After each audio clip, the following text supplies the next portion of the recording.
राम जी, कैसे हैं आप सब लोग। चलिए देखते हैं माँ आज अपनी रसोई में क्या नया बना रही है और शुरू करते हैं आज की नई कहानी। एक छोटे से शहर में जहाँ लोग अपनी साधारण जिंदगी जीते थे, एक छोटा सा चीनी रेस्टोरेंट था जिसका नाम था लाओ चांग का चाउमीन। यह रेस्टोरेंट पुराने मकान की पहली मंजिल पर था और उसके चाउमीन के स्वाद ने कई सालों से स्थानीय लोगों का दिल जीत लिया था। लेकिन इस चाउमीन का एक राज था जिसे कोई नहीं जानता था। रेस्टोरेंट के मालिक लाओ चांग एक बुजुर्ग और अनुभवी चीनी रसोइया थे। उनका चाउमीन इतना स्वादिष्ट था कि लोग दूर दूर से आते थे, लेकिन लाओ चांग की चुप्पी और उनकी गहरी आंखें एक रहस्य को छुपाती थी। हर कोई जानता था कि उनका चाउमीन सिर्फ स्वाद से नहीं बल्कि कुछ और से भी भरपूर था। एक दिन शहर के एक युवा लेखक अर्जुन, जो जीवन के अर्थ पर गहरी सोच में डूबा रहता था, इस रेस्टोरेंट में आया। वह अपनी किताब पर काम कर रहा था लेकिन कुछ समझ नहीं पा रहा था। लाओ चांग के चाउमीन के बारे में बहुत सुना था, इसलिए उसने भी सोचा कि क्यों ना इस अद्भुत स्वाद का अनुभव किया जाए। एक प्लेट चाउमीन लाओ चांग जी,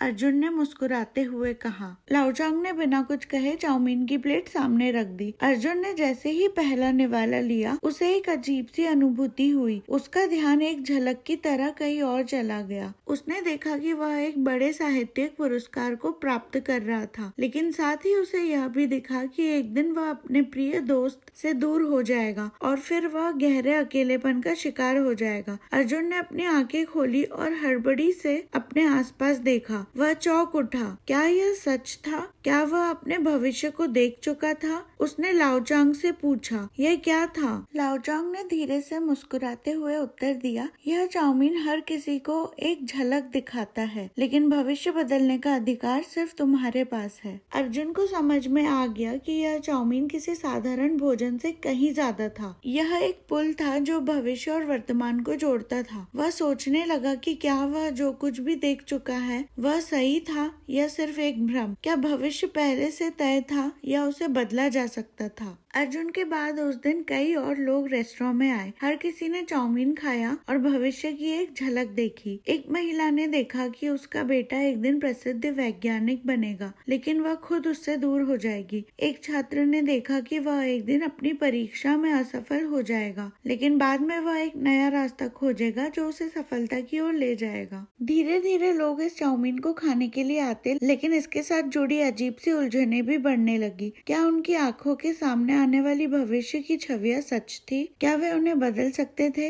लाओ चांग को देखकर ऐसा लगता था जैसे वह सब कुछ समझते हो, लेकिन वह कभी कुछ कहते नहीं थे। वह बस अपने चाउमीन को बनाते और लोगों को उसकी ताकत का अनुभव करने देते थे। एक दिन अर्जुन फिर से लाओ चांग के पास आया। उसने पूछा, क्या यह सब केवल एक संयोग है या चाउमीन सचमुच हमें हमारे भविष्य की झलक देता है? लाओ चांग ने लंबी सांस ली और कहा, सभी के पास अपनी किस्मत और भविष्य को बदलने का विकल्प होता है, लेकिन यह चाउमीन तुम्हारे भीतर की गहरी इच्छाओं और डर को उजागर करता है। यह तुम्हें दिखाता है कि तुम किस रास्ते पर जा रहे हो, लेकिन याद रखना, अंत में तुम ही हो जो अपने जीवन को आकार देते हो। अर्जुन ने सोचा और धीरे से कहा, तो यह सिर्फ एक संकेत है, एक चेतावनी कि हमें अपने फैसले सावधानी से करने चाहिए। लाओ चांग मुस्कुराए। हाँ, तुम समझ गए। अर्जुन ने उस दिन के बाद कभी भी अपनी जिंदगी को हल्के में नहीं लिया। उसने सीखा कि भविष्य कभी भी तय नहीं होता, यह हर पल हमारे फैसलों और इच्छाओं से आकार लेता है। और लाओ चांग का चाउमीन अब सिर्फ एक रेस्टोरेंट नहीं बल्कि एक जगह बन गया था जहाँ लोग अपने भविष्य को देखने के बाद अपने जीवन के नए रास्ते पर चलने का साहस पाते थे। आशा करती हूँ आपको आज की कहानी और रेसिपी अच्छी लगी होगी। जल्दी आपसे फिर मिलेंगे एक नई कहानी के साथ।